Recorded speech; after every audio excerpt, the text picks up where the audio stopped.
Where are we going? Straight ahead. Okay. That's our ticketing point. Oh, I thought it was just giving it to you. Okay. Yeah, this is much better. I was on your last in 2015. All right, well, we'll get you, whenever you're ready, we'll take you up to the 01 level because we have an elevator. This gentleman just got a ticket from the old days. Oh my goodness. The World of Warships. $10. Right. Cool. He was last on here in 2015. I was here for that Special Olympics torch run. The torch run for the Special Olympics. I was Were you here for that? I was here that I remember day. that. I took Everybody was in red. I took photos of that. I took pictures and Yeah. a lot of video that day, and it was a lot of fun. So let me go with you guys where I got to need attention. Then later on, I'll wander around by myself, and I'll just. Well, do you want to wander around on this main deck by yourself, or do you want some assistance? Because eventually, when you're done, we'll take you over the elevator. Let me and do take you up this. one Let me level. do this side over here. All right. And I'll get it done, and then I'll go the other way. Okay, you're good to go. Do I get to keep the ticket as a souvenir? Only. You want to give it back to If you him? want to stamp it so it's marked. We have nothing to stamp it with. You just get to put this. We're not that sophisticated. Do whatever you want to do to You make can sure it stick doesn't get reused. We want the whole thing too. Just so you don't have to Yeah, reuse. that makes it official. Or put it in There this you go. right pocket. There you go. Thank you. So I've got another one at home. I don't want to put get that in them your mixed up. scrapbook. There we go. Great. Thank you. So visiting. All right, I'll let you know when I'm ready for the elevator part.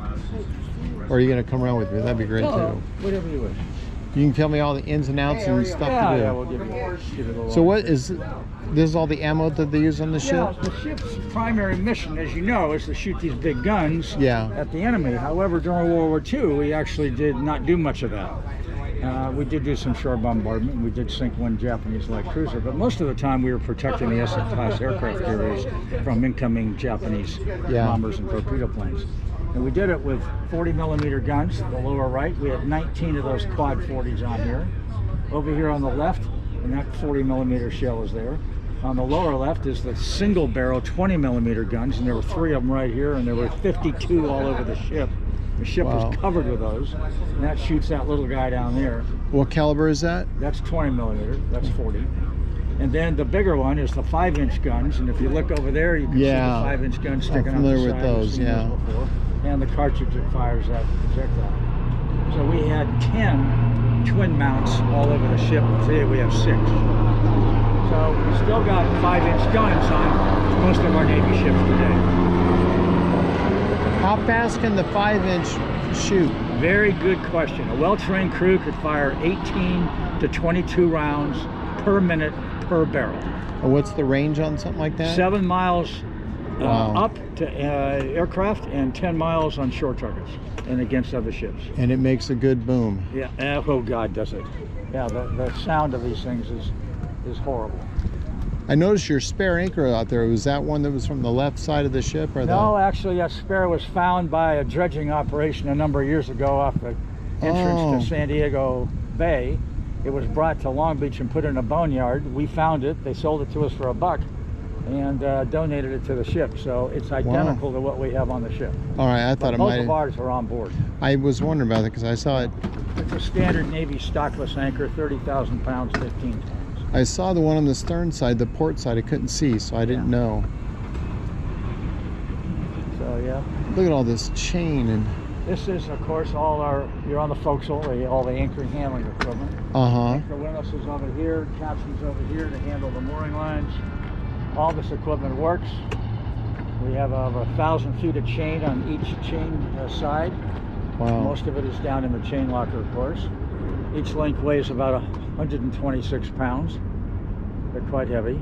Wow. And there's an electro-hydraulic engine down below each of these 2 capstans here to power up the anchor windlasses. And that engine still works? Oh yeah, yeah, we light it off once or twice a year just to be sure it still works.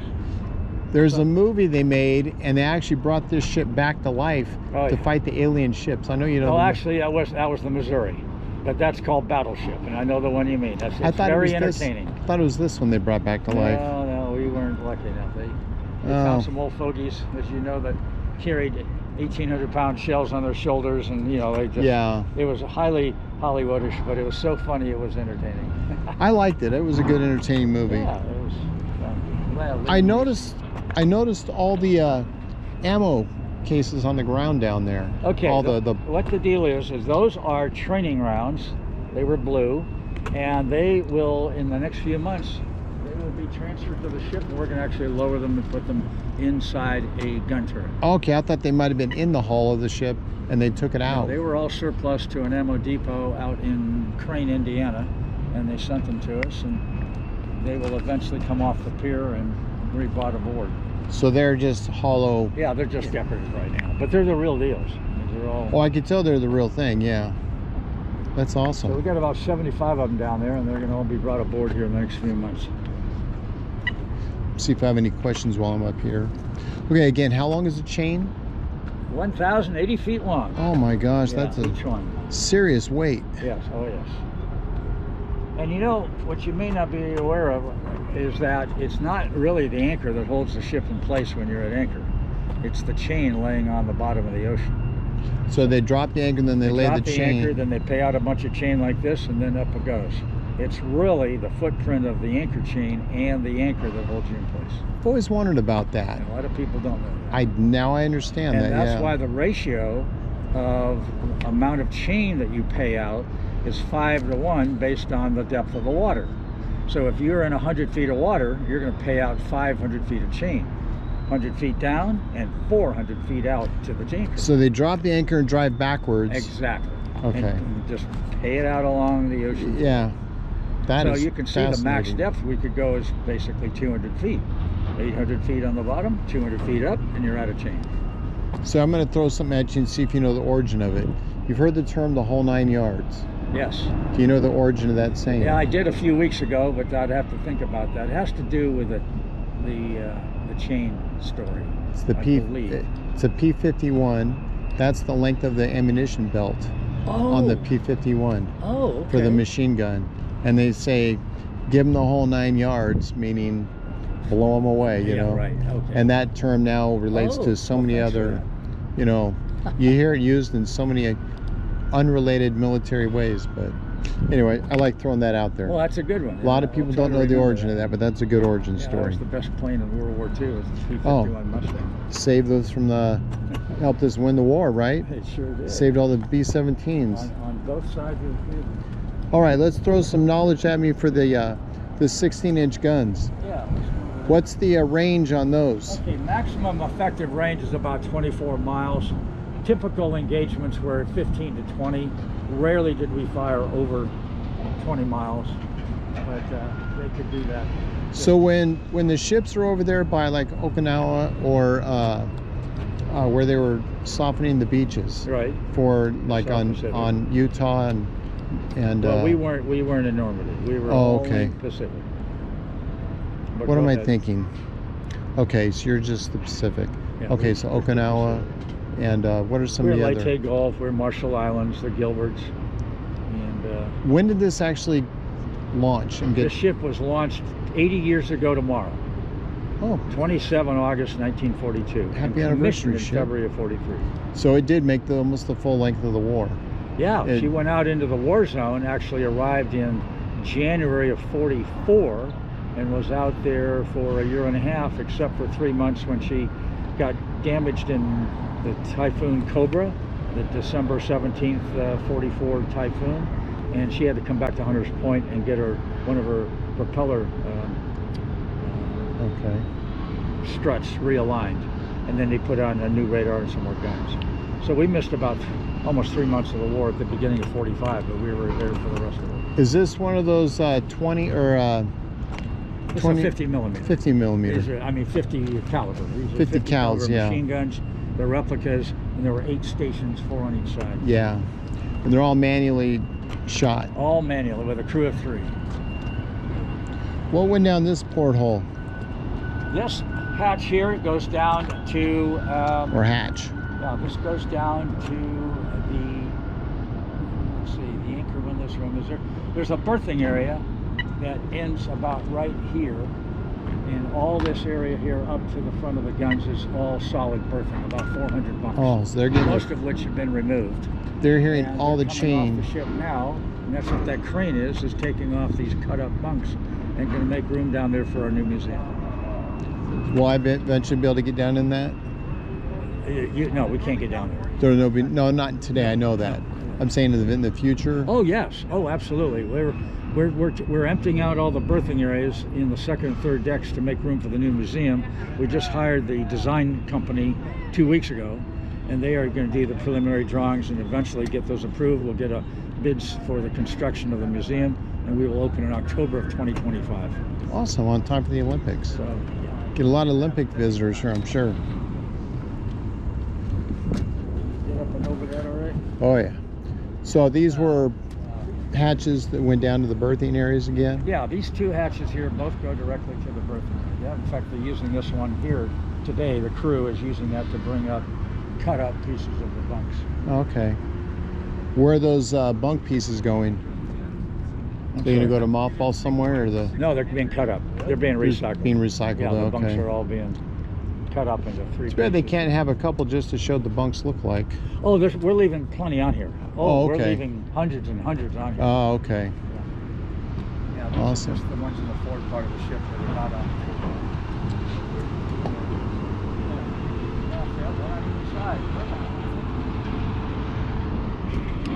That's all I got to do, get my camera out and get some pictures. Let me get one up here while they're there.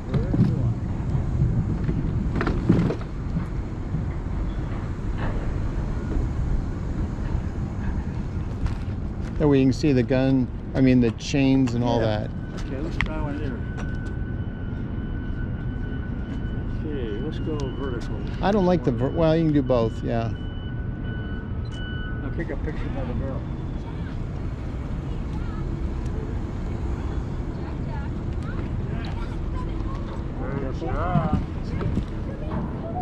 All right, The Kodak moment is right by barrel number 2. okay. I'll get right in front of it here. Yeah, just over to the side so you can show the barrel. There you go. Back up a little And I typically like to stand back so I get a broad. That's perfect. Oh, wow. This is so cool. Oh, look it. Okay, are we ready? 1, 2, 3. Now to get everything. let's Yeah, go another for it. vertical here. Got it. Awesome. And then Nikki. Would you mind putting the wrist on just in case it falls?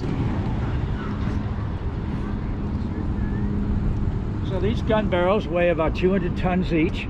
They're about 65 feet long, and 45 of it is showing. The other 20 is inside the turret. Okay.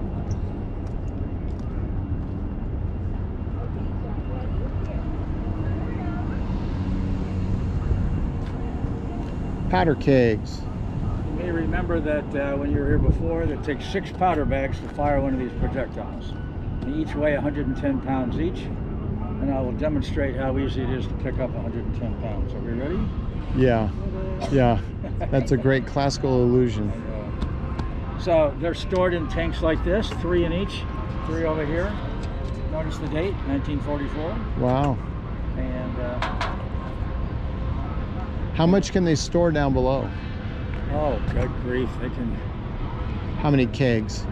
I don't know the number, but it's quite a few. It's probably at least 400 or 500 per turret. There's 2 ammo flats down below, so they can hold a lot of powder kegs. Yeah. And that's at the total bottom. And that's on the 5th deck, almost on the bottom of the ship. Yeah, Not you don't quite, wanna- but getting close. Don't want a lucky shot getting So down this there. is similar to the rounds you saw on the pier. This is a BLMP, blind loading and plug training round, 1,800 pounds, and it's fired at towed sleds for surface shoots and at short targets. I mean, for water targets, and at short targets, it emits colored sand. And so if you're shooting at a target with another ship, the other guy's rounds might be yellow sand, and my rounds are red sand. You can see who gets closer. Now, what would be in there for the explosive? Just a small charge to allow the dye or the sand to come out of the. No, I mean on a round that you're actually You mean trying a to. real round. A real round. What About would be? 700 or 800 pounds of explosives. So it's like Oh, black yeah. powder, or is it dynamite? Well, or- it's got a name about this long. Okay. It's a nice combination Okay. of mixed powder. It's not pure gold black gunpowder. Yeah, it's got to be something explosive. It's got Yeah. a good high explosive mix. Yeah. But it's not TNT. I mean, what do you call the plastic? It's got. So this is the inventory of rounds that we would carry underneath each typical turret. You got the dummy round, which is that gold one over there. You got the blue rounds, which always means training. And then over here, the high capacity. We have none of these on board. We have 2 on the pier. These are the ones we fired more of in World War II than any other. This is the map corrector. Yeah. The big real estate modifier. Makes a lot of holes. Holes and width and depth. Yes, all of the firecracker is another one, but it's got mini hand grenades in it. This one, armor piercing, that's this guy right here.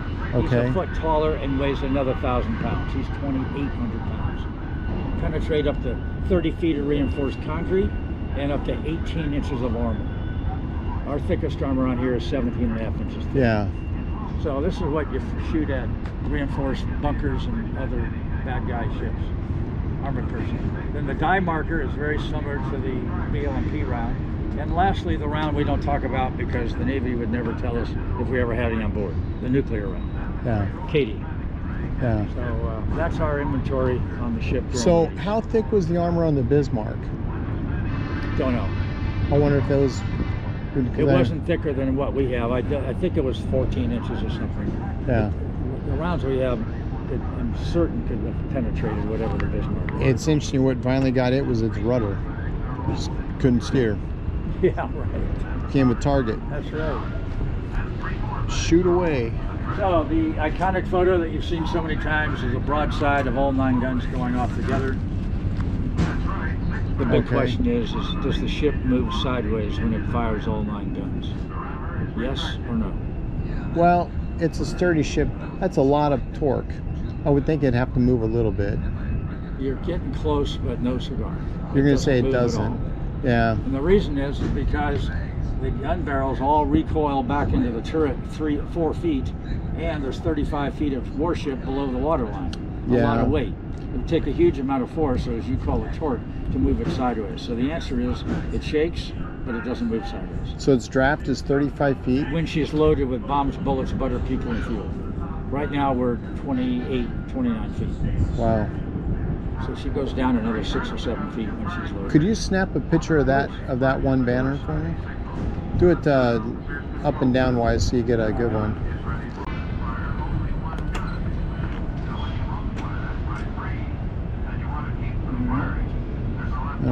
Just push it back in? Yep, just push it down. There we go. Thank you. That's pretty nice. Can you put that wrist on just in case it falls out of your hand? Oh, of course. I get nervous about stuff like that. I should know better. I usually do that with my So what do we have here? Is this the level? This is the armor piercing round. I mean this 2,800 pound. Over here we have got the cutaway of all the 5 decks. The turret deck, which is here, the gun house, and then 2 decks for the machinery to train and point the guns. Then 2 more decks here for ammo storage, which looks like these. They're all vertical. And then lastly on the very bottom is the powder magazine where all the tanks are. Every blue dot represents a sailor. So there's 77 dots per turret. So that's how many people it takes to fire all these guns.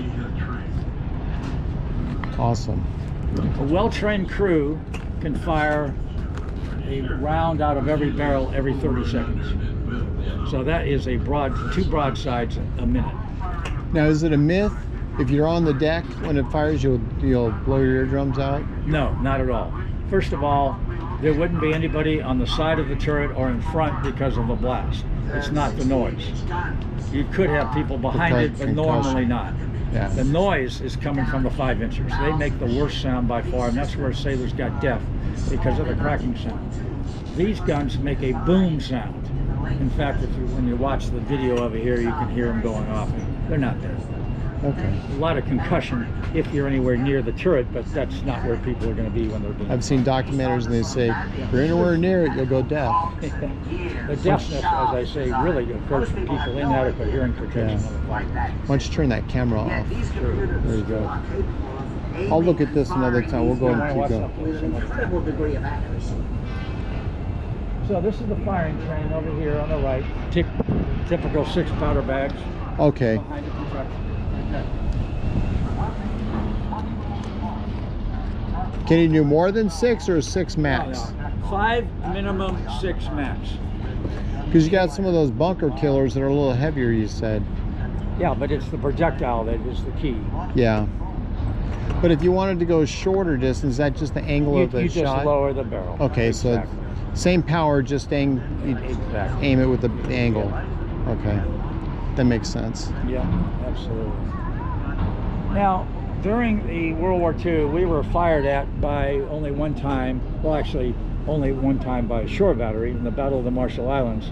We were cruising by what we thought was an uninhabited atoll called Mili Atoll. There was a Okay. Japanese shore battery and he opened up and he hit us. Uh-huh. Here's on the side, turret 2, right where that yellow arrow is. Okay. Now there's 12 inches of armor there. Well, the shell that he hit us with was 6 inches wide, it was about that long. And it went splat. It just burned the paint. Yeah. Put a little dent in the side of the turret. But the guy wasn't done with us. He opened up and hit us a second time, and that hit us back aft on the port side above the waterline, penetrated our triple hull, got all the way into the interior of the ship and blew up. But it did minor damage, but nobody injured. No, that was coming off an airplane or a torpedo? No, that was fired by a shore battery, Okay. Japanese shore battery from Mili Atoll. Okay. So we opened up with our 16ers and blew the guy away. And that was the last time we ever got hit in battle. Now, are these the ones that enter the battle or to enter the guns? What, these two? Yeah. No, those doors just go into a security shack on the other side. Okay. Yeah, this is not an entry point at all into the turret. The turret, you can only get in two ways. One, right there underneath, there's a door that drops down. And the other way is from the inside of the ship coming up from the interior Okay. down. Now, how many of your people visiting the tour say, "Oh, they're so lucky to have a Pepsi machine on the ship"? You're right. How many kids have asked that question? I don't know. I've never heard that question. Oh my before. gosh! I just The thought first one. I can imagine somebody's ignorant enough to think that that was on the ship. Now, the picture over here on the left is photoed right after that hit on the side of turret 2. Okay. You can see the burned Oh, I paint see and the right where damage, arrow is. So the fragments just went into the deck and went all over the place. It's kind of like a mosquito biting your skin. Yeah. Just a little surface damage, and that's about it. Awesome. I'd like to take you out of the wardroom, but we have an e-knocker there, so you won't be able to No, I won't be able to get that. At least we can take a look at it if you want. What does that go to? The wardroom, where the officers ate their meals. Okay. Now, did they typically get better food than the enlisted? No, not really, because the food, the menus are all standard Navy, and it all really depends upon how the stewards cook the food. Let me just look But inside here. It's personally served. There's the tables, got pictures on them, but the officers ate their meals in here. Tell you what, I don't know if you It's like mind. a restaurant. If you were to turn that on Yeah, and push the red dot, that's video. Could you just do a little round the room in there with that? sure. 'Cause on the very back, there's a red Oh, yeah, dot. there it is. Just got to push it once. This is the officers' wardroom where they ate their meals. Officers had to pay for their food. They were given an allowance once every month and then a bill at the end of the month. Over here we have the galley and the scullery. Okay, here's a short All right. little narrative. Can we go straight, or is that No, there's nothing to see there. That's Okay. no problem. We'll turn around and go I back. thought you were going to take us through a shortcut.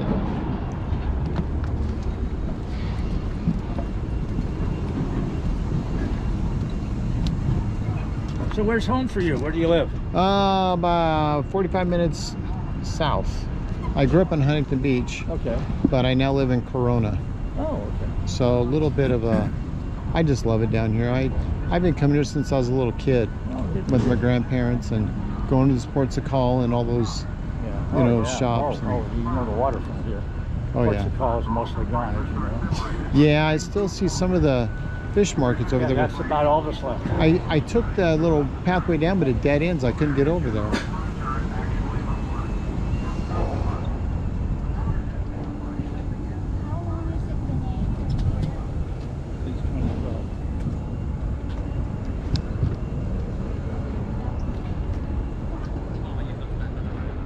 Well, I appreciate you taking me around like this. This is great.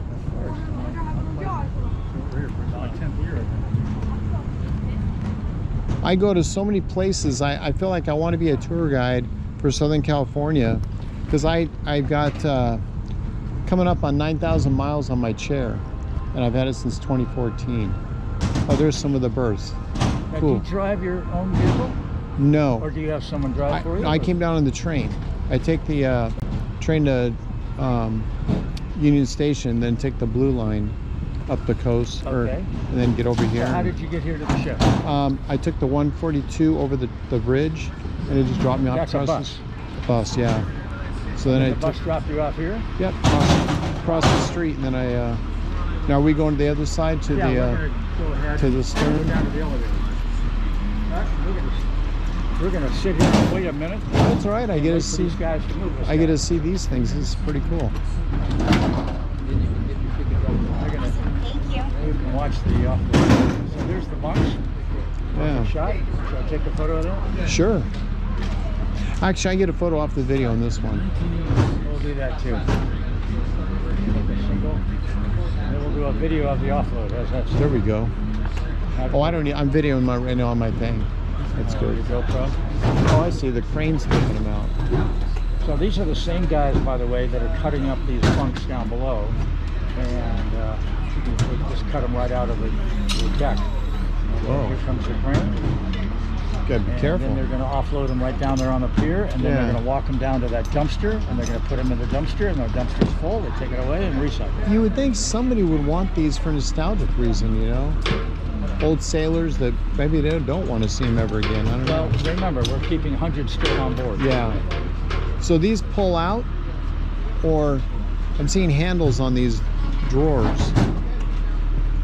I'm seeing handles on these drawers. Do they? Yeah, they- there's these are called coffin racks. These racks here actually have stowage in the rack. So there's little handles there, and they can pull. Shall we go through? I'll wait. I'll wait. Don't want to drop. Oh, I didn't serve. I'm sorry. I get that a lot. I feel bad for telling people that.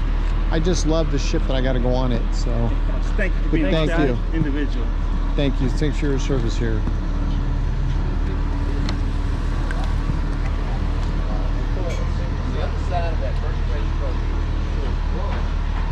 You want a quick video of this one? I know I got it. No? Okay. Let me turn around though and get this side of it. Fire still. Sit and watch the offload. There we go. Think of all the history, the people that slept in those bunks, and to see it going away to a recycle yard, it's a shame. But progress dictates that. Now, are we gonna be able to go to the other side now? Yeah, we're going to go through this tape barrier and we're going to the elevator. All right. Or FDR's elevator. I'm ready when you are. 43, and then we'll go up one level and we'll take you up to the captain's import cabin. All right, I'm ready when you are. Pardon me? Let's You go. ready?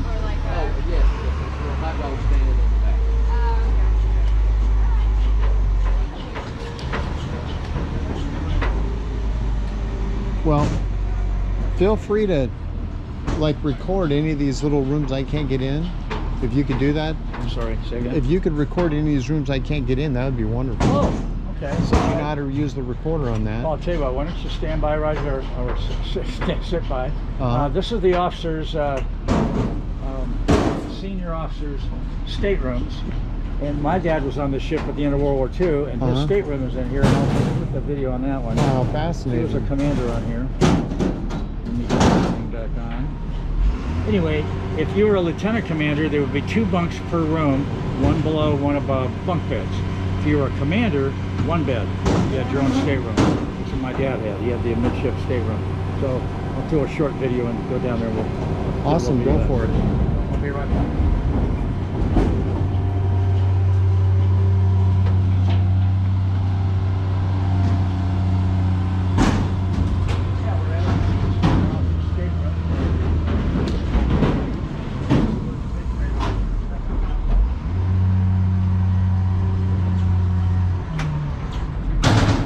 It's sad, but that's where these bunks are going.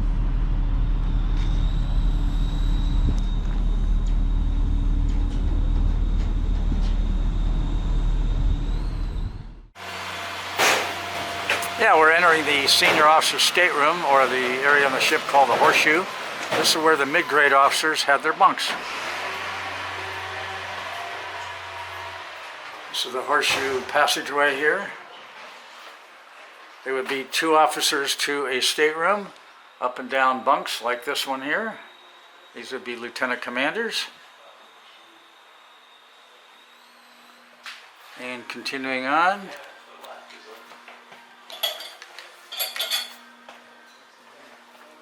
In this particular stateroom here, one officer, this is my dad's stateroom from 1945, picture of his bunk and his uniforms from World War II.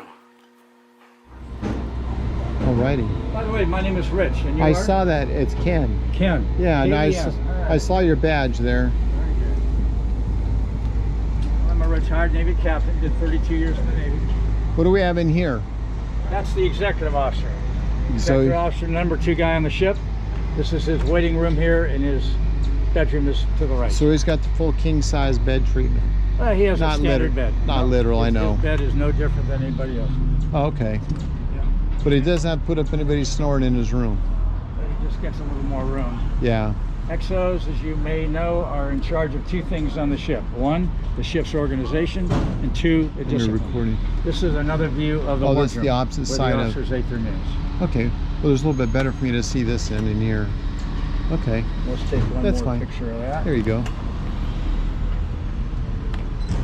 There we are. So, yeah. And their lounge is here on the left, where they go watch movies, TV, play cribbage, checkers, chess, parcheesi. And that's, Awesome. of course, where they ate their meals.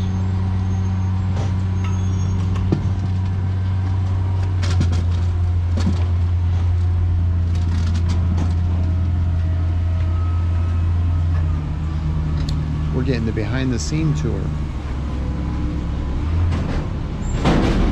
Okay, this is the elevator that we had installed about 5 years ago. All right. And this is exactly where Roosevelt's elevator was when he came aboard in November of '43. Let's So open the stand door by. and then all the...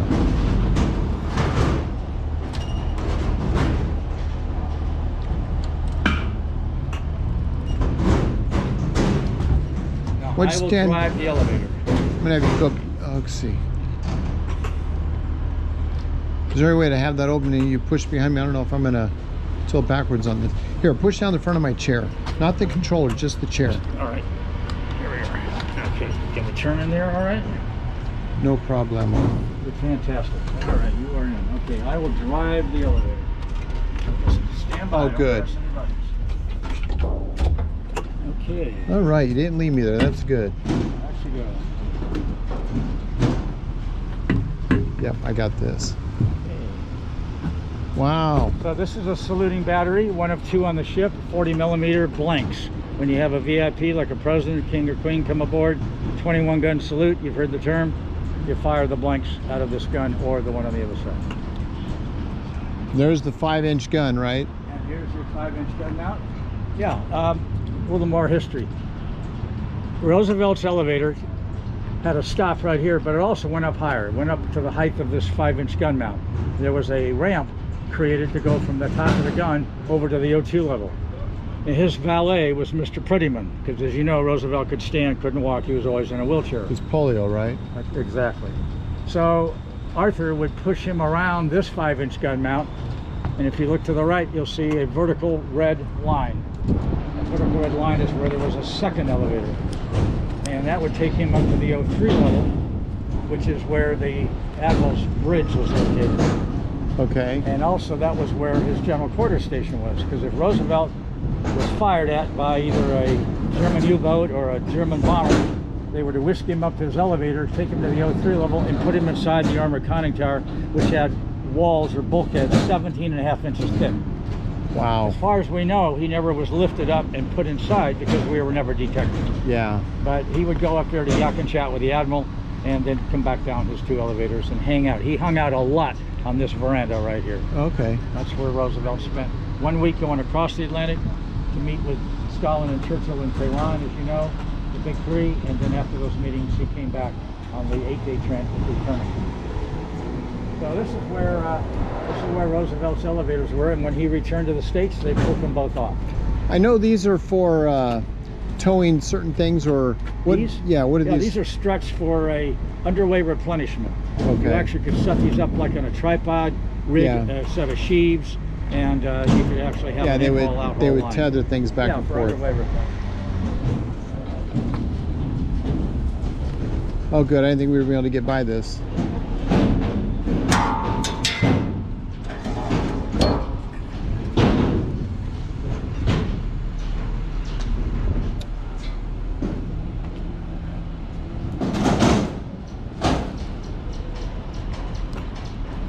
A lot of history gonna get melted down. What are those made of? Are they metal or aluminum? Are those metal or aluminum? What The bunks? yeah, I don't know. I don't think they're aluminum. probably steel, yeah. Probably just cheap metal. Yeah. All right, so this is the captain's veranda. The admiral's veranda is on the other side. Miranda, over what's a here- Miranda? Well, it's just like a Patio. Yeah. Okay. And this is where Roosevelt hung out the whole time he was here. He was inside this is the dining room area on the right, his table for dining, and on the left is his lounge where he could relax. In the back is a bedroom and the presidential bathtub. Now they got better food up here, I would think. Well, Or yeah, better because the galley service. is right there where that hole in the bulkhead is. Yeah. And he had his own stewards from his private presidential yacht, the USS Potomac. They came aboard, cooked food for the president, and he was eating very well in here for the 2 weeks he was on board. Yeah. Now, what is really historic about this is that on the return transit from Africa back to the United States, the 8 days, Roosevelt and his war cabinet, and that was Admirals Leahy and King and Generals Hap Arnold and Marshall, all sat at that table and did the initial planning for the D-Day invasion. Wow. And it took place at that table right there Oh my goodness. on the 8 days. And then once the ship got back to Norfolk and Roosevelt and his war cabinet all got off, the detailed planning for the invasion of Europe shifted to a 4-star general in England, and his name was Oh, don't tell me. Commander of Operation Overlord. I'm gonna say Nimitz or. No, that's an admiral. This has got to be a general. Oh gosh, you're gonna tell me and I'm gonna know it. I'll Okay. give you a hint. He was our president from 52 to 60.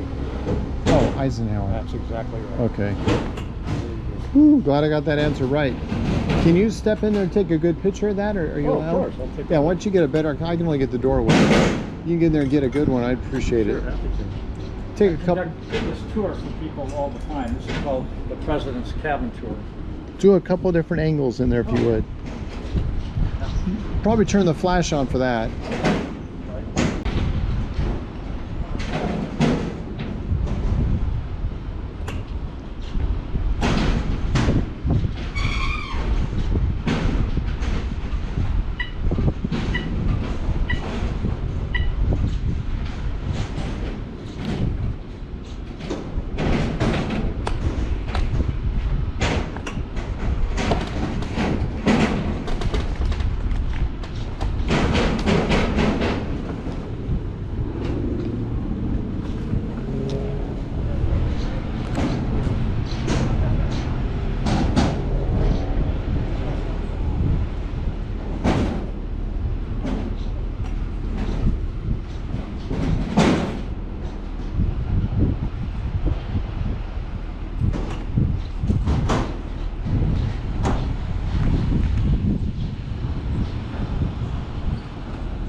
Probably know the Iowa had a horrible explosion in 1989, specifically on the 19th of April.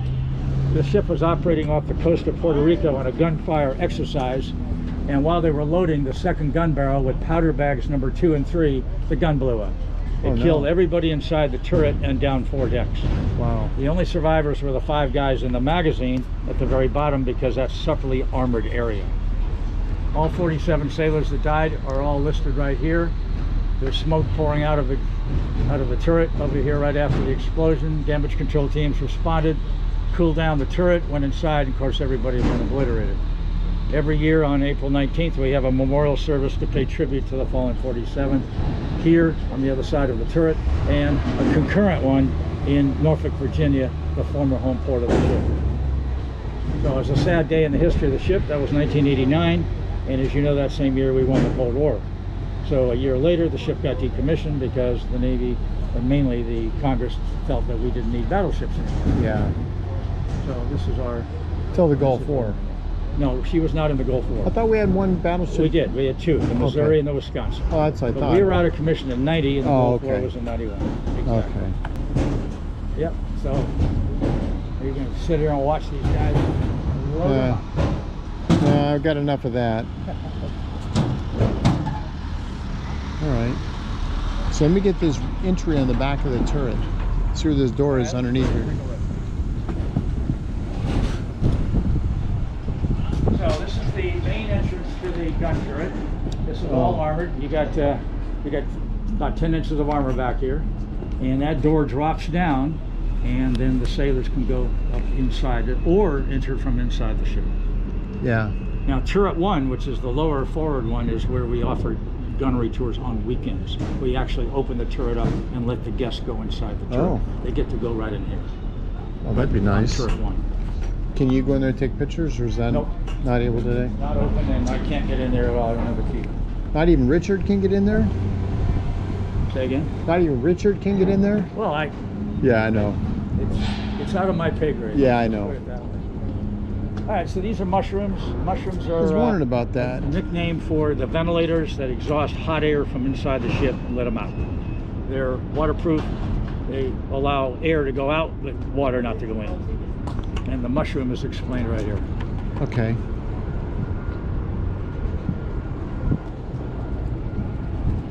Big metal mushroom. Big metal mushroom. Now, you know the story about Vicky, right? Vicky. No, I don't. All right, Vicky was a dog that was on the Iowa for 5 years, from 43 to 48. He belonged to Captain McCrae, the first commanding officer of the ship.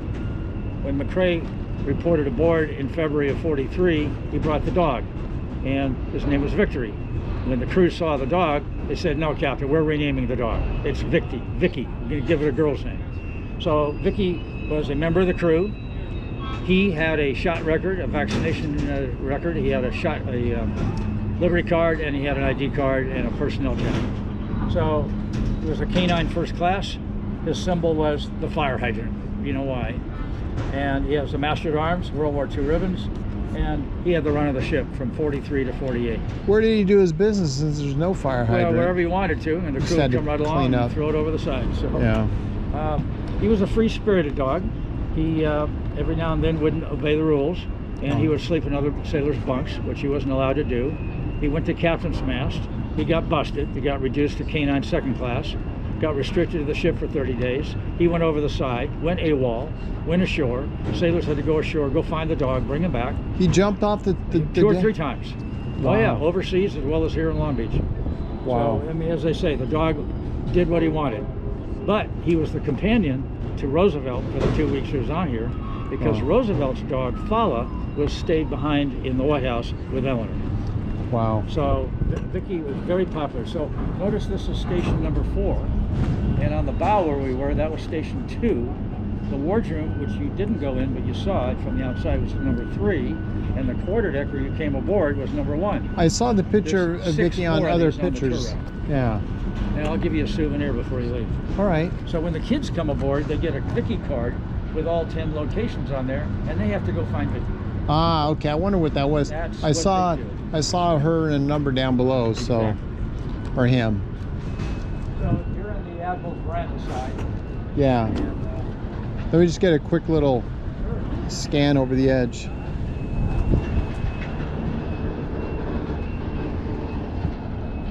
we've got a nice little aerial view of where you were a few minutes. Oh yeah. So this turret is permanently sealed and closed, and in honor of the 47th Yeah. Parachute side. Did they eventually get it up and running again after the? That I don't know. All I know is that they completely cleaned it up inside, but I don't believe they ever fired the guns again. So okay.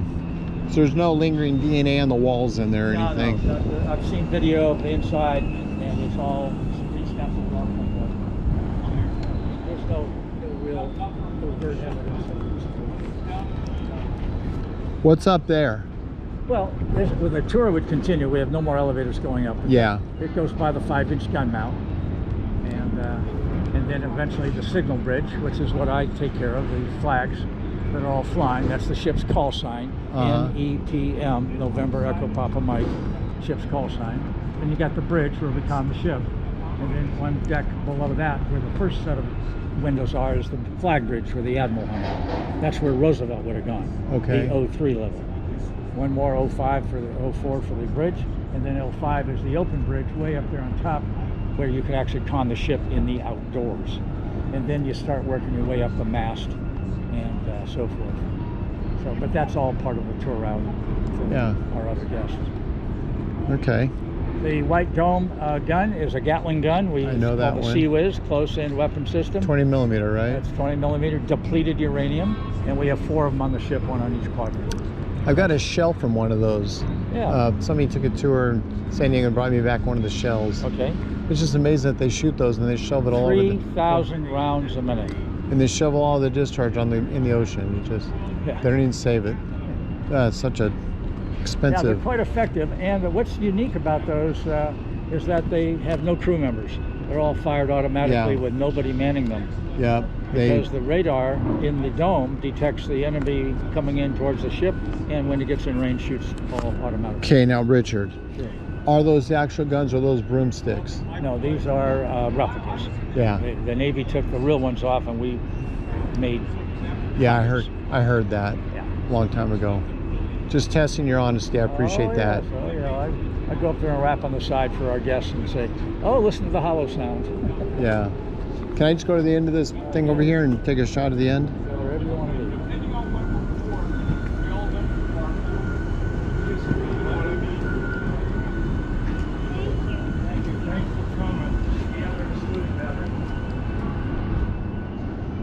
So I fixed that for you, Chris. Did you find it? Didn't have any trouble. They fire blanks to celebrate the arrival or departure of guests.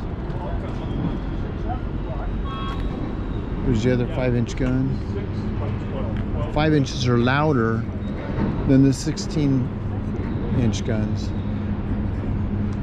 So- this is what it looked like right here when the guys fired the saluting battery. This is their working uniform. So Yeah. Of course, when they probably had a VIP coming on board. Now, do they fire these to this day, or is that all done? Actually, we last fired this gun here about 5 years ago. Okay. We haven't fired it since, but it does work. And we take a shotgun shell, we remove the pellets. All you got left is a little bit of powder. Shove that thing in there, put the lanyard on it, get people to cover their ears. And Sure. By the look of the fireball coming out, they also put a little something in there for effect to make it more dramatic. well, yeah, the real 40 millimeter blank, yeah, gives you some fire and smoke. Yeah. Ours just gives you a little smoke. And Yeah. nice loud noise. Well, I've seen those cannons, like when they let the regatta go to Hawaii, the Transpac or whatever it's called. They fire a little black powder cannon at the start of each boat going by. That thing Oh. makes a little pop. Oh yeah. That's yeah. interesting. All right, we got the Evergreen. I see the harbor camera here all the time. I used to This track is the this. Evergreen terminal for the 2 ships. There's usually 1 cargo ship Yeah. here, 1 port container. I used to track the ships coming in and out. I knew which ships. I knew their cargo based on their manifests. You could have access We got the online. Navigator of the Seas from Royal Caribbean right behind us. She's on the Mexico run right now. Yeah. She does 3 Is that a day Princess? I couldn't tell. run. Not this one, but No. if there's another ship in port, it could be a Princess. Yeah, I know the Princess uses that back one. Okay. Well, this has been fascinating. When we get on the other side in the shade, I want to look at those pictures. I'm curious before I leave that area. Wherever you want. I was thinking about having you maybe do a video of that, the general's room or the admiral's room, just because I think the video would be more effective, and I can edit that in. If you wouldn't mind, I'd rather go through there with the video again. If You you, want a video in here? yeah, do the video in there. Oh, all That'd right, be I'll much do a more, video for you and much more I'll give you a effective. little narrative. There you go. That's much better than the Yep. pictures. It's got plenty of power, I hope. So we can I maybe didn't 30 charge seconds. it. I didn't charge it, but I'm sure it'll be all right.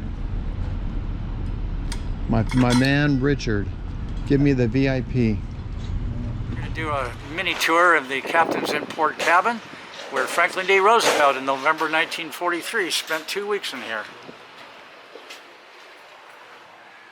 This is the dining table where he and the War Cabinet dined during their 2-week transit across the Atlantic and returned back to Norfolk.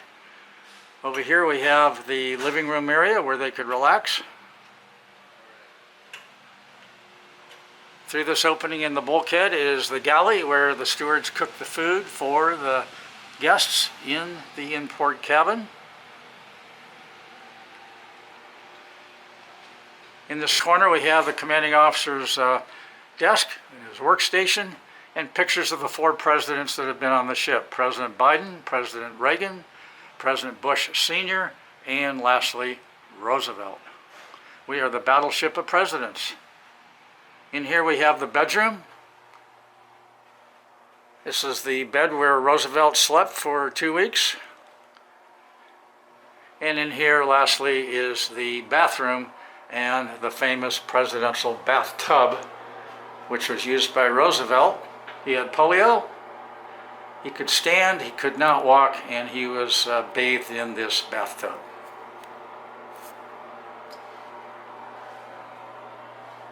Another view of the bed, normally slept in by the commanding officer, but later by Roosevelt.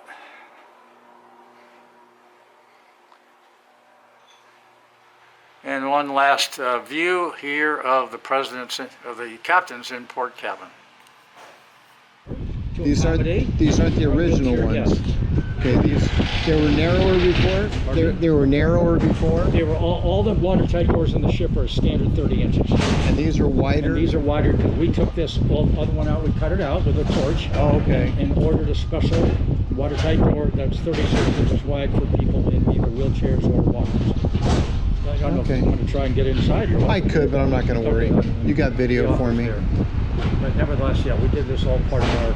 We are not ADA compliant. We don't have to be, but we have partially because we have elevators and we removed some knee dockers. Yeah, actually, I could get in there, but as long as you got good video, I'm okay with that. Yeah, I got a video of all those. Good. All right. Yeah, it's kind of a pain for me to get in and out of that. All right.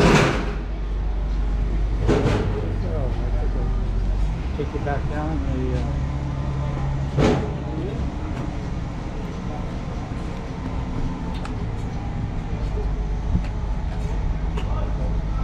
So Truman is one that came on.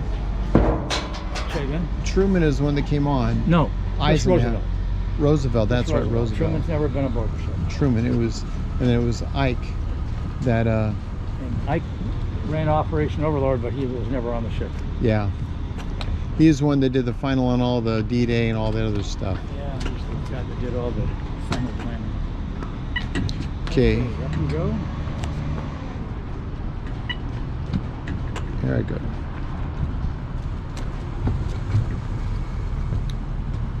Okay, and I'll drive it all Yeah. the way down to the bottom for you.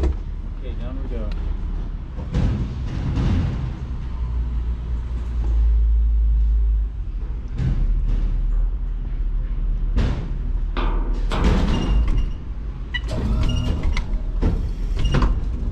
There we go. All right. Good, I thought I was gonna have to back out. Going forward is a little bit easier for me. All right. Scream if I hit your feet. It's all right.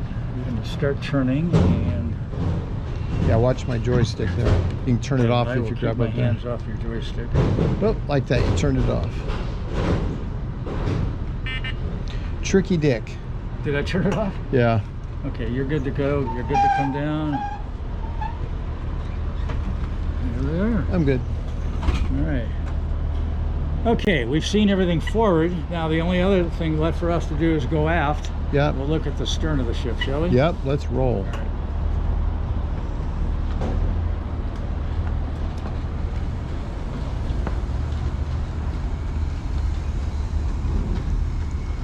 So we carried 4 boats on board. None of them are lifeboats. This is the captain's gig. It's in the davit, and then there would be another boat suspended hanging from above. The 2 of the 4 boats are on the pier. We don't have the money to bring them aboard, so they stay on the pier, and this is our captain. Now what do you do with that? Just transfer It's the just used for personnel transfers. Okay. Exactly. Take the captain, the admiral, or other officers back and forth between ships or ashore. The other boats were used for a motor whale boat for rescue and 2 transfer boats for the crew. Now this looks like the original deck here. This actually is all from the 1980s. Yeah. This is all Douglas fir from the 80s because this deck was so heavily utilized, the teak wore out. When the ship got recommissioned in the 80s, they replaced the deck with Douglas fir. Cheaper, but it's softer wood and doesn't last as well. Yeah. So when this ship went into mothballs for 30 years, this deck deteriorated badly. This is still as it was from the mothball period. But forward, we had to cover with plywood, which we were Yeah. just on. Back aft, we've removed some of the plywood and have replaced it with new deck. You're going to see that right Okay. Yeah, last time I was here was 2015. What do we have in here? It smells like a head. Yeah, this is actually our CEO's office, and his chief of staff have rooms here that... Hi. How you doing, Jenny? Hi, Kyle. She's good. Hey, Rich. Okay, watch it here. Okay, Yeah. here's a berthing area. This is the kind of bunks that you just saw getting torn Oh, out. okay. Exactly like those, except they're just a different color. Can you take a photo of that for me? Get inside there and do the damage. Absolutely. Or we get that wrist. You want just a couple of stills? Yeah. Or video. Yeah, video is better. We are in a typical enlisted berthing area. These are bunks that are 3 high. Some of them have storage in the bottom for sailors' personal belongings. Notice that they have modesty curtains. These are the blue curtains, and a reading light and an emergency breathing apparatus. And more bunks throughout this area here. Here we have the mess decks. This is one of 2 on the Iowa. Holds about 250 sailors. These are McDonald's style seating. Notice the welded chairs and tables into the deck. The mess line is around the corner, but this is where they would sit and eat their meals. They were required to eat and leave. You couldn't sit around and lollygag whatsoever. Milk dispensing machine right here. We still use this mess decks today for our overnight guests. So I noticed there's only a storage locker on the bottom. Did everybody have to share that one storage locker? No, each sailor got their own locker, and if you're more senior, you got a little wider or bigger locker. But Okay. got a locker just wide and about this high. Oh, okay. In addition to their bunk, and if you're lucky, you had a coffin rack, which had the storage below the mattress. Got it. Some did not, and some did. I've seen that where they lift the mattress and they got their locker right there. Exactly. Yeah. Okay, this is the new flooring. Up here, oh, actually, this was put in about 5 years ago, but over time. Ooh, sorry. Over time, the sun has shrunk the wood and caused the caulking to split. And we only have one guy that does woodwork. His name is Stan, the woodman. Over the last 2 days, he took a rotating sander, Belt sander, yeah. a big industrial, and he took this cover off. And he's taken this down to bare wood, and then he is starting to take a special tool, and he'll remove all the bad caulking, which is split because he wants to replace it before the rains. Yeah. So this section here is being done every Wednesday because he has bad knees. He only can come here 1 day a week. And he will continue to replace the caulking, put another coat of preservative over it. And now this area here was done about 3 years ago. That area was done 2 years ago. This is all Douglas fir. Yeah. None of this is original. This is all from the last 5 years. Right. All Got this it. area here. Good thing we're in California, it'll never rain. Yeah, right. I wish it would rain. But, Yeah. this is just our operations Yeah. Just working area. This is called the ABL locker, the Aviation Bosun Locker. This is where all our tools, small machinery. Wow. And, this is where all our maintenance personnel muster and work out of, because all their tools and A lot of history in other this stuff. thing. Yeah, this is our storage area. Let me get a different angle and record down there. This is the aft security station here. Awesome.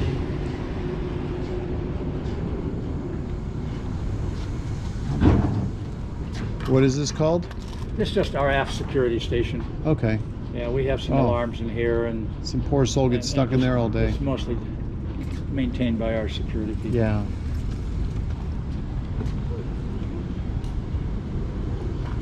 Ahead. This is our guest head, and this is original from the 1980s. We have not modernized this at all. It's exactly as it was. We cleaned it up, replaced some piping, but all the urinals and the commodes are all the originals from the 80s. What's the origin of the word head? Okay. In the old days, the days of sailing vessels, when you wanted to take a poop, or you went up to the forward part of the ship, the head of the boat, and you drop put your it butt over the side and took care of business. I heard that. Okay, you reminded me of that. That's where the term head came Yeah. Yeah. Okay. Look at that rope. These are mooring lines, the largest in the Navy, and they're extremely heavy. To handle one of these takes about 14 guys. I saw them down below. Yeah, I was noticing They're that. extremely heavy. All the so braided line. to tighten these, you got to use that capstan that Yeah. I showed you on the photo. Yeah. Okay, you wanted to see what the inside of a turret looks like. This area right here, the turret gun house, that's what you're seeing up in there. So each dot represents a sailor and an officer. There'll be 21 guys in here. All right. Very cool. I saw a light inside there a little bit. Yeah, right there. Notice all the armor. Oh, yeah. A lot of thick armor. So that's 6 inches thick there. At least. Wow. Be close to 8 anyway. I'm not standing here. That sign is wrong. That sign's wrong. It should say you are sitting here. I still didn't understand what That sign says you are standing here. Oh, I'm yeah, not well, standing. I'm sorry. I'm sitting here. Yeah, we should put standing/sitting. There you go. There you go. Give it equal opportunity. That's right.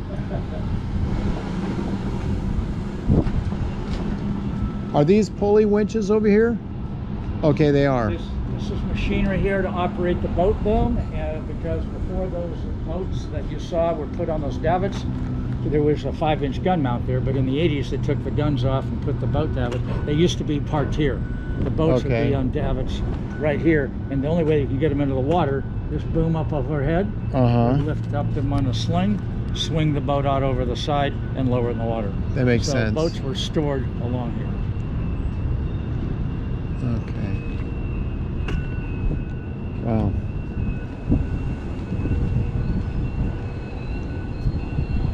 So there's the pulleys, get the boat in the water. This one section of deck right where I'm standing is teak. We put this in 2014 as an experiment to see what it would be like. We had it donated because of the cost is prohibitive, and we put sealant down, we put the caulking in, and when we got done, it failed. It was a total failure. So we had to remove all the caulking. Stan the man did the same thing. We took everything out. The company came out and gave us new sealant, new caulking. We put it back, and it worked. Except you can already see some of the caulking is already starting to split. Yeah. So this is Burmese teak. Everything else around here is all Douglas fir. Now, was it a wood deck in the military during the wartime? All the whole time the ship's ever been built. Wow, Below that is metal. I thought it'd be The metal. reason is because the sun, when it shines down on a metal deck, the heat's transferred through the deck and roasts and toasts all the sailors one deck down. Okay. So you put a layer of 2-inch thick teak on board, the sun's radiant energy is absorbed into the wood. That, yeah, my room gets really hot for that same theory. I understand it. So all your cruisers, all your battleships, and all the aircraft carriers built in the 20s and 30s and 40s all had wooden decks until 1945. The first ship that was built without wooden decks was the Franklin D. Roosevelt class, the Coral Sea, and the Midway. Those three had non-wooden decks. They were metal. I've been on the Midway quite a bit. You're right. I don't remember any wood deck. Well, that's the reason for the wooden decks. Now, on the O1 level and up, all those decks are original World War II teak. Main deck, they're Douglas fir because of the heavy amount of foot traffic. What's the story of this shell right here? Okay, this is a prototype shell that was designed by the Navy and was never fired. It was supposed to be an extra long range 40 to 50 mile round. But it's a prototype, and the history of it is on that sign right there. So if you were to take a hammer, according to Bugs Bunny, you can hit the tip of the hammer, and if it's a dud, Yeah, right. I go back to that cartoon a lot when I see these kind of projectiles or bombs. Oh yeah. Well, the guy, the entertainer you like is the Coyote in the Roadrunner. Yeah. Yeah. That is one of the best cartoons around. Yeah, they're not like today's cartoons. Miss the old stuff. So let's look at Stan, the man, the Woodman's current project. All right. Here it is. This is all about 3 weeks, 4 weeks old. You can see he's torn out all the old wood. And then he has to prep. We have to then grind down the rust to the bare metal. We have to put the sealants, preservatives on, let it dry, and then he starts putting wood down. He has to cut it, shape it. He has to put metal studs in to go where the deck plugs are, Sure. which are all threaded. Puts a washer on, puts a nut on, that holds the wood in place. Then he caulks it, as you can see, and then when he's done, he will sand all this down and put one coat of preservative on. So he does it according to traditional He does it methods. Absolutely. Yeah. He uses absolutely the regular process. Proper process. Now, these are called margin boards, margin being odd shaped sizes. What he does is he makes templates here and goes home in his wood shop and makes those at home. Then he brings them back the following week.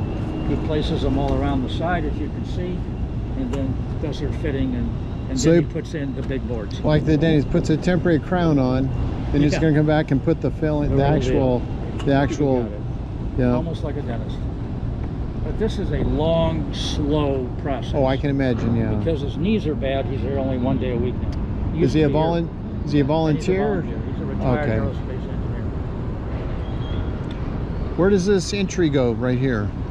Okay, we're gonna. If you'd like, I'll put you in the elevator. I think it's working, and we'll take you down to the museum. Let's finish all this up here. Yeah, and this is Vicky's Doghouse. This is our cafe that we opened up a year ago, and the menu's on the other side. You can get hot dogs, you can of many different varieties, salads, beer, wine, water, sodas, Awesome. French fries, tater tots. What's with the off spray? Is that the delivery vehicle? Yeah, there's all kinds of food right here. Awesome. Okay. So if you get hungry, you can order here. And then when the food's ready, have a seat on the. Awesome. This is. This was a donated shipping container by one of our supporters. Uh-huh. It came aboard. We started cutting it, shaping it, outfitted it with all kinds of cafe stuff, and now it's staffed. Yeah, I see that. Get Vicky up there. Helicopter landing platform. We'll take a picture of this. Why don't you stay Let me right get there? a Let me picture, shot yeah. of Vicky's and the McDonald's. Yeah, this is a good place.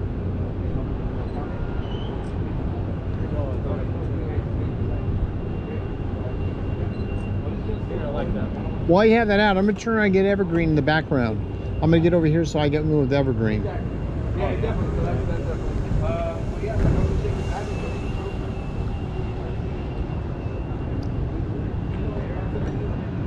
All right, here we go. 1, 2, 3. Perfect. We got the cruise boat, we got the Evergreen, and we got the cruise ship. Yeah. Want to go down the elevator? Yeah. Take you down the museum? So that's where the helicopter would have landed? Yeah, Hilo would land right here. And we, of Okay. course, do major events here almost every weekend. We have another one tonight. We have one tomorrow. Yeah. Do you ever do weddings and whatnot? All the time. We had Yeah. a 260-person wedding here last Saturday. They took up this whole side on the left, then they danced and partied hardy till midnight over here. Well, that's gonna pay for your guys' rent pretty good. Oh, we make good money on these I'll bet. outdoor events. I'll and then bet. my 80th birthday, which was in June, I rented the entire Fantail. Wow. I had a big blowout party here. Did they for give all you an my friends. employee discount? It was a compliment. Yeah. I've made 80 a years lot of- old. Good for you. I've made a lot of contributions to the ship over the years, so they just said, well, we're going to Good for you. let you do it for nothing. And I had to, of course, pay for the catering and all the booze. Yeah. See, this is what I envisioned the whole ship be like, just metal decking, like a regular carrier, you know. Yeah, But this is all just like on our typical Navy ships today. Got your pad eyes, your tie downs. yeah. This is all metal decking. We repainted this about a year ago. Well, this is what I envisioned the whole ship to be like, but understanding because of the heat, you can't do that. So you have ospreys that deliver food here? No, Ospreys were never, that was a later plane.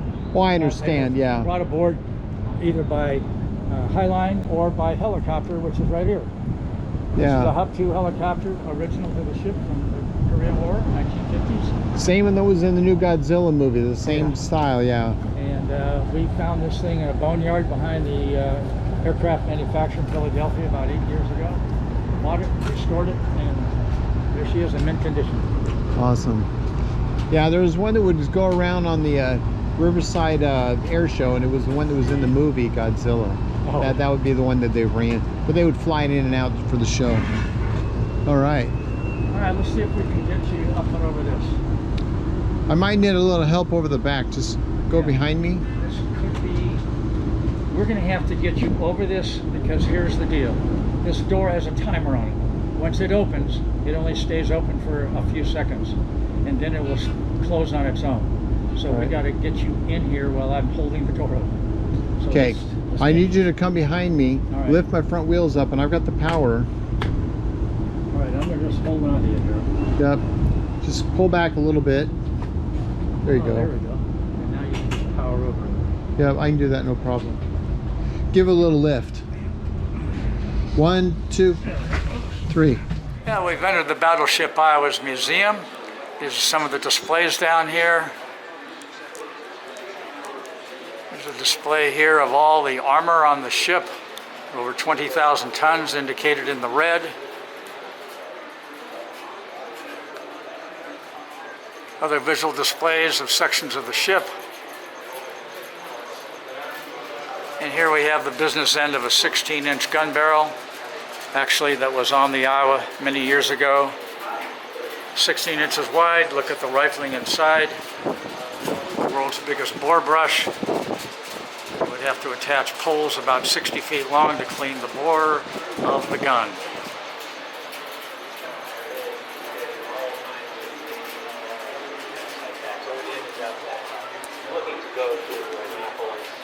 Early aviation, we also did carry aircraft on this ship during the 40s and 50s.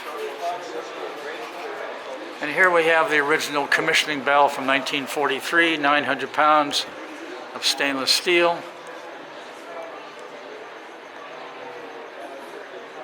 A model of the Iowa and her arch nemesis and rival in World War II, the battleship Yamato from the Imperial Japanese Fleet.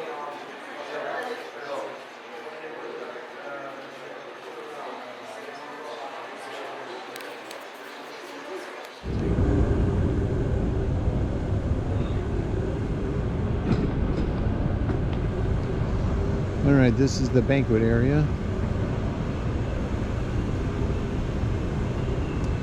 I'm breaking protocol.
originally in World War II, as you know, and during, actually up to 1949, we had catapulted aircraft back here. They were float planes. I saw the picture back there. I was going to ask about that. Two Kingfishers. There was a catapult on one side, one on the other, and a spare sitting right here. They would be fired by a 5-inch gun round. The powder would launch them immediately into the air. In about 80 feet, they'd be doing 60 miles an hour, and they'd be airborne. And the planes had 4 purposes. One is to spot the fall of shot from the 16-inch guns to make adjustments. The main reason was to go out and do recon, look for the bad guys. 3 was also pick up downed aviators that were in the water, because these are float planes. And lastly, go pick up spare parts from other locations or the Admiral's Laundry. Bring them back aboard, and they would land next to the ship. There was a crane back here. You've seen pictures. Yeah. Sling on it, swing around, put the sling underneath the wings, bring it up and back on board. I've seen it in documentaries, but not in person. And then in '49, the Navy came up with a thing called a helicopter. They took all the float planes off our cruisers and battleships and replaced them with helos. Yeah. First production run of helicopters were hook team retrievers like this one. We got one of the first ones off the assembly line from the Piasecki Aircraft Company out of Philadelphia, Pennsylvania. And here she is in operation. Here she is flying over the Iowa. And she was also used for a couple of Apollo missions, or maybe they were Gemini or Mercury, but nevertheless, this is a workhorse. And notice the similarity with our current helo, the Chinook, the CH-46 Chinooks. This is, you know, like the banana-shaped, you know, tandem rotor. So this thing was in dilapidated condition. There's a picture of it here. I'll show you in a moment. We've sent it over here to Torrance Airport, Zamperini Airfield. It was in a small shed for about 6 months, and we put all kinds of aircraft restorers and volunteers and completely refurbished the helo to make it look brand new. Now this is a great photo right here, so I'm going to recommend, if you look towards me, take a shot at you. Okay. There you go. This way you get the guns, you get the ship, and you get the helo. Tell me when you're ready. Fire away, Richard. All right, here we go. We're going to go right now. 1, 2, 3. Now we're going to do a vertical. Awesome.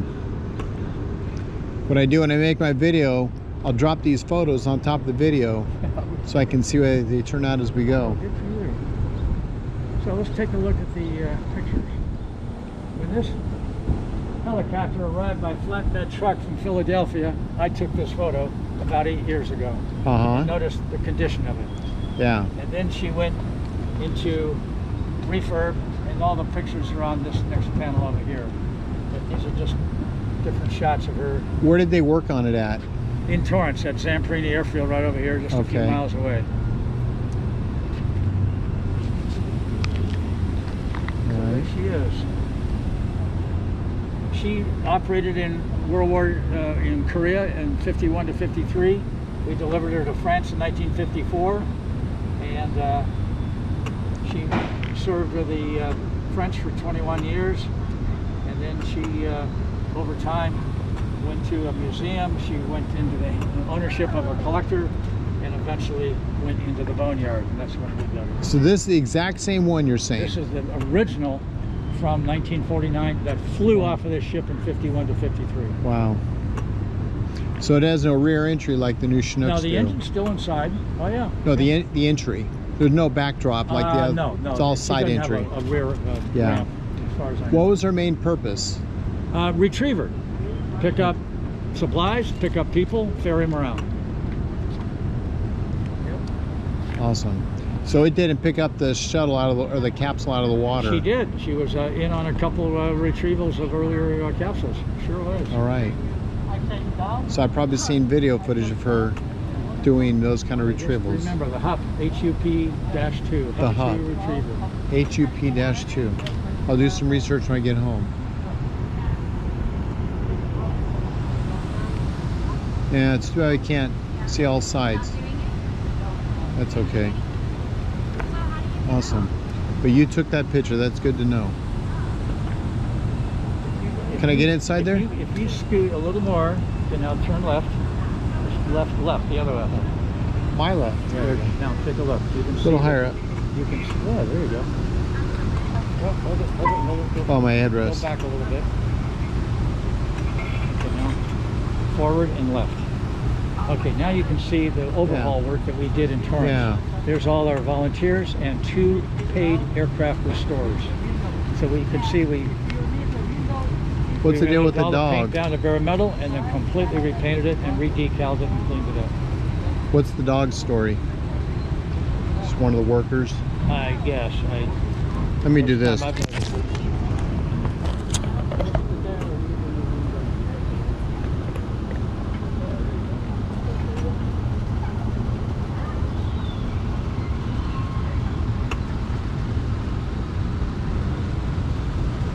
I got a picture of you looking at this. Oh, good. This is my way of journaling my life. All right. Be careful and Go in the dead center. It'll be higher at the highest point. all right. That's a good point. Obviously done this before.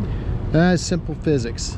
Here you go. So right next to you, you just passed by another armor-piercing round. They're always yellow-tipped and painted black. 2,800 pounds of high explosive. Wow.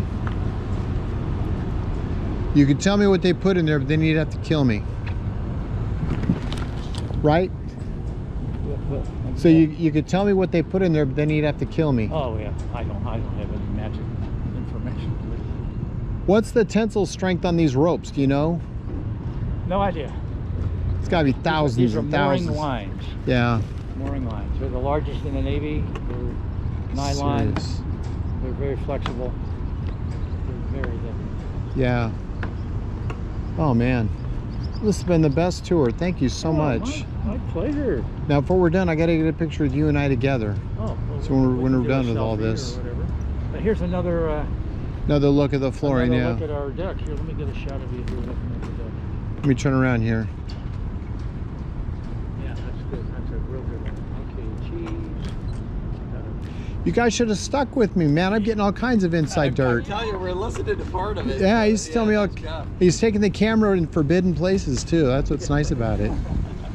Well, I pretend they are. So here's the deal on the wood. When we order wood planks for the deck from Home Depot, whenever you go to Home Depot, of course the wood is green, relatively speaking. It's fresh from the lumber yard. Yeah. So it sits under here for a few months to dry out so it can shrink. Then Stan installs it on the deck. Now some of the wood that he originally did, he didn't let it dry out adequately. Uh-huh. Got on the deck, it shrank in place, and the caulking parted. Yeah, we talked So about he that got earlier. to redo Yeah. it again. Yeah. So So you learned a lesson. this has been sitting here almost 2 years because during the pandemic we didn't do much here. Yeah. So that's shrunk up as much as it's gonna. This is well pre-shrunk. Awesome.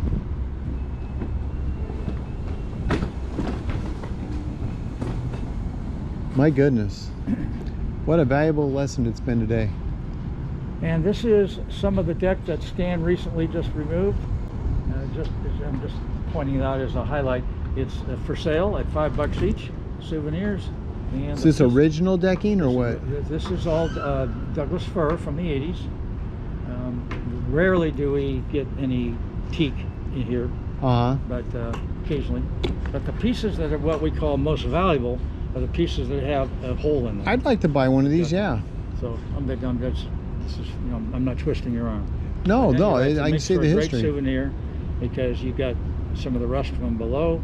You got the hole in the Yeah. deck for the deck plug. And this is from the World War II era This wood. would be from the 80s. This is Douglas fir. Everything from the 50s and earlier was all teak.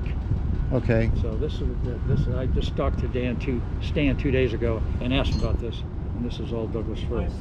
But it's still original from the deck.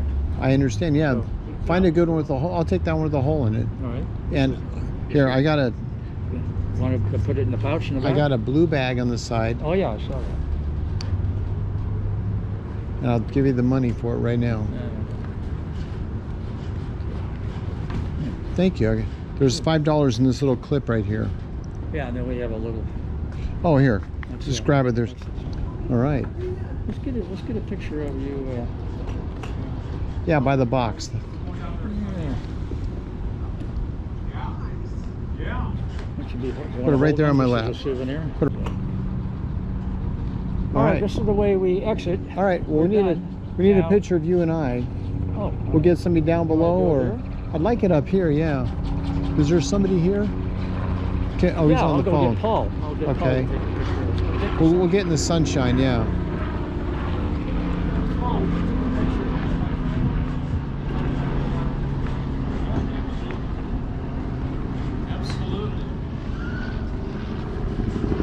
It's appropriate. Paul's my dad's name. All right. Good name. Give him the tour on how to use that thing. All you got to do is press that black Yeah, button. yeah. What you see is what you get. Yeah. Okay, let's get the. Stand over there and shoot this way. I'm gonna get the 16-inch behind us and the cruise ship and everything, so we can tell exactly where we are. Yeah, there you go. How's this look, Paul? Yeah, that's good. Try a horizontal and a vertical. Well, That- tip your hats backward. You know, your faces are.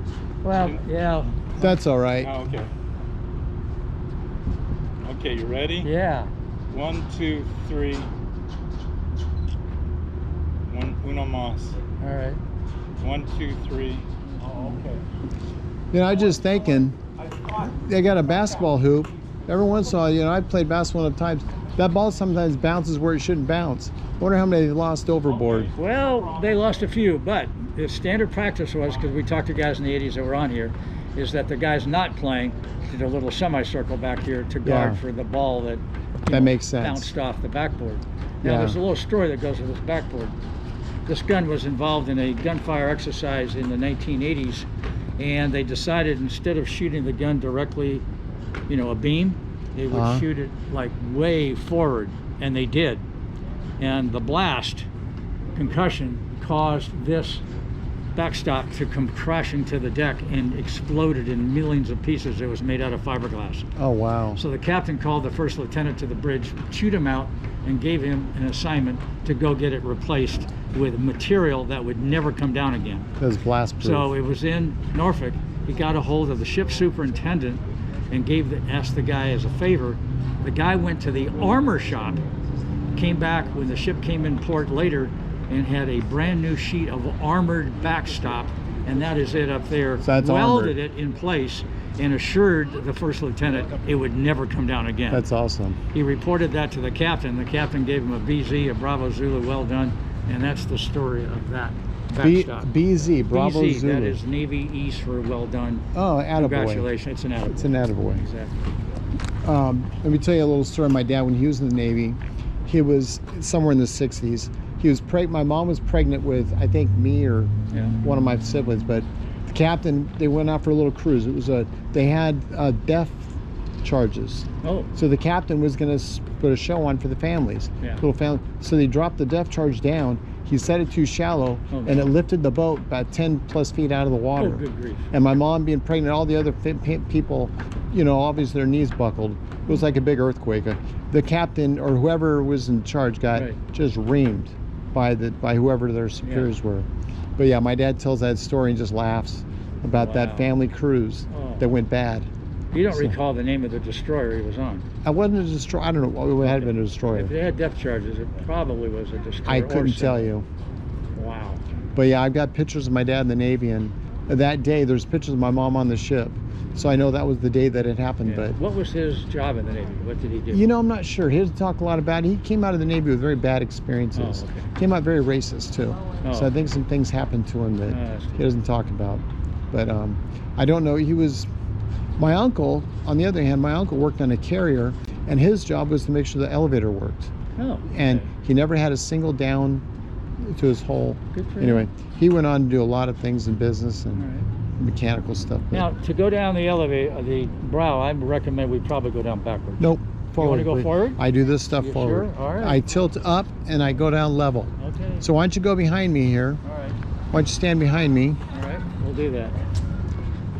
Just give me the push so I don't tilt again.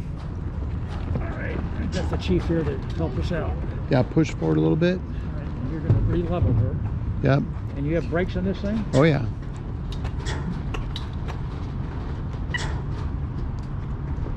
Trust me, I do this stuff The launching position. all the time.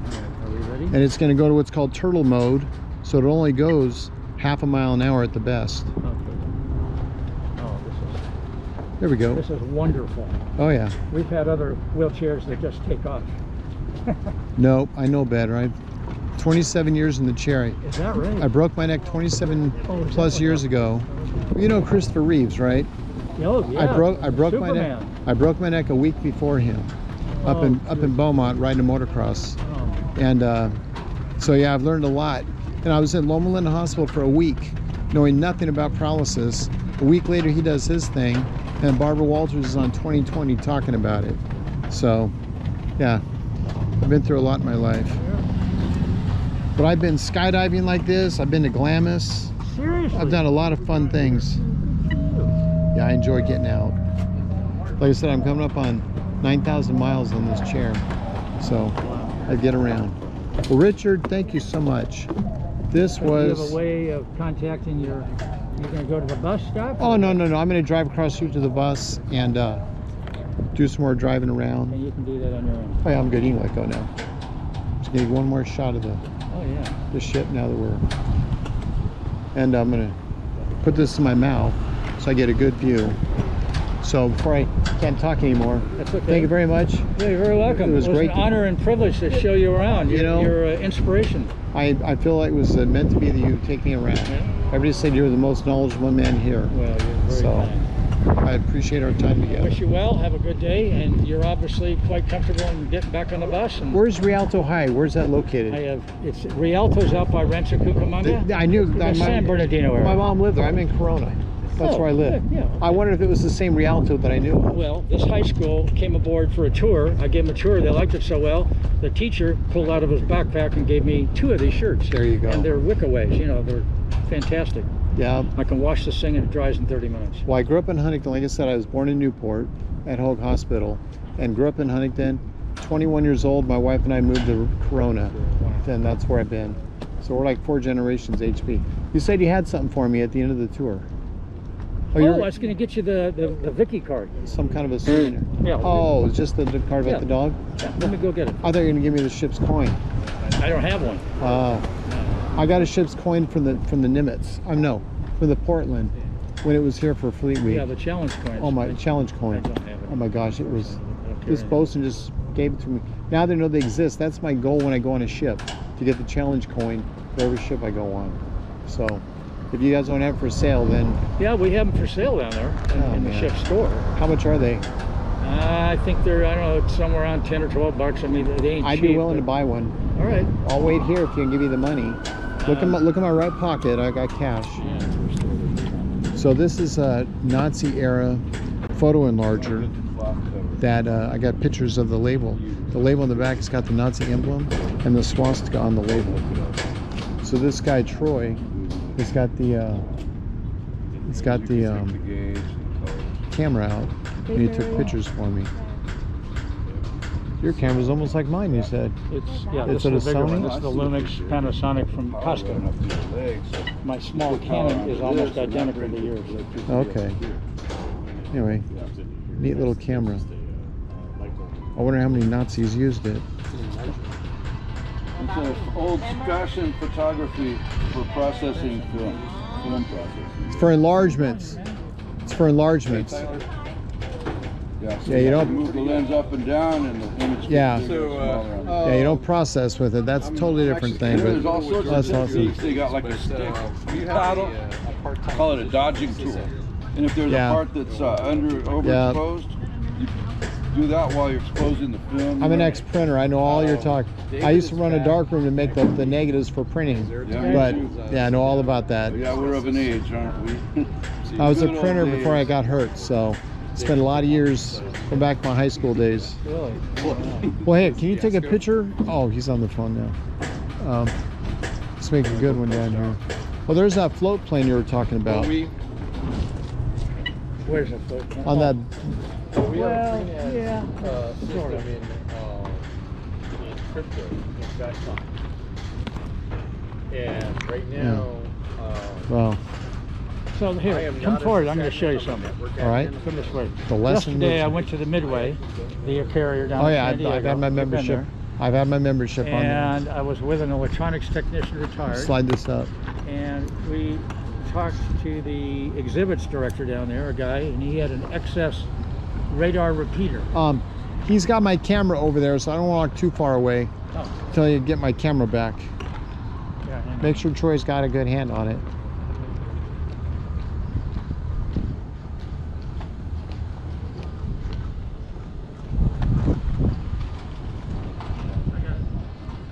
Anyway, so we went to the Midway yesterday, and they donated to us a SPA 25 Echo radar repeater that was excess.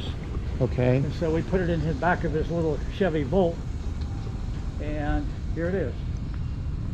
And we brought this thing all the way back to the Iowa, and yesterday afternoon, there she is. What does this do? This is a radar repeater.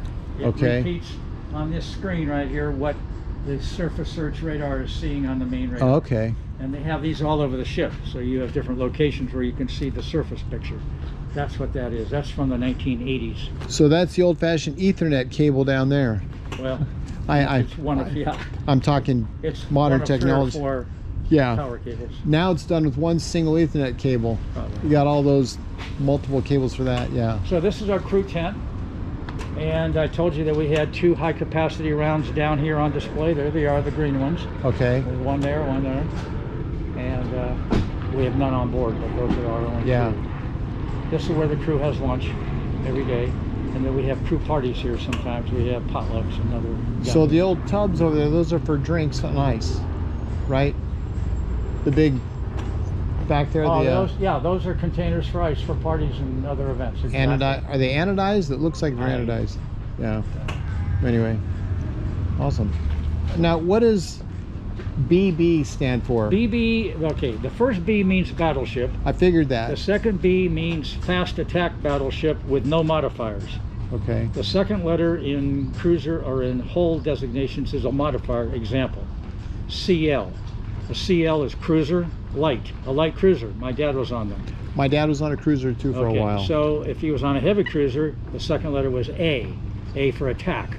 Is that where heavy. the depth charges would have been on? Depth charges are only normally on destroyers, just not destroyer? on cruisers. Okay, so he had to So serve on it. DD, if your dad was on a destroyer, D means destroyer. D, the second one, means it's a regular destroyer, not modified. Okay. But if that was an E, a DE, that's a destroyer escort. That's a smaller destroyer. Yeah. So BB, regular battleship, unmodified. So the escorts will escort a carrier. Yeah. C61, it's the 61st battleship authorized by the Congress, starting with number 1. The third Iowa was the second Iowa was BB number 4. Awesome. So we have had BB4 and then BB61. That's how you tell.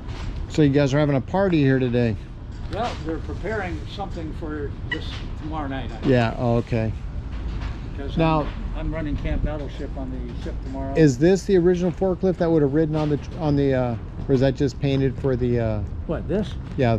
No, it's donated to the ship. 10 See, it years can't ago. ride on the ship anywhere. Yeah, So we stenciled all this. if it was a carrier, then I could say yes.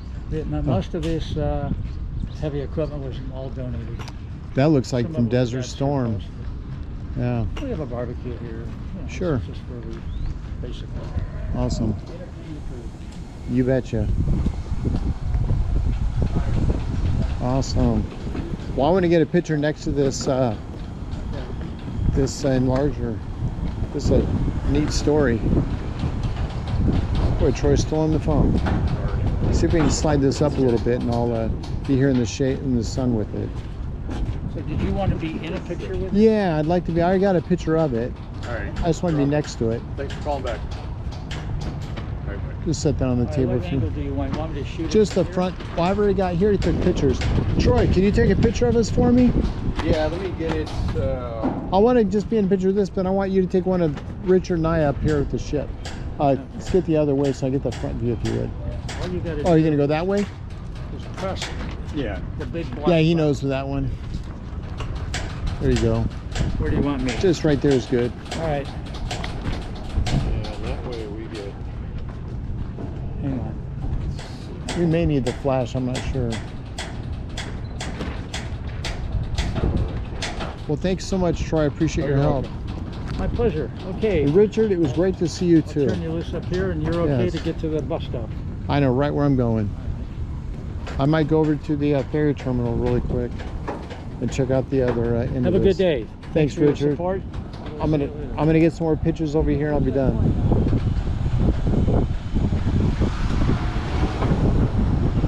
All right, I've done stem to stern.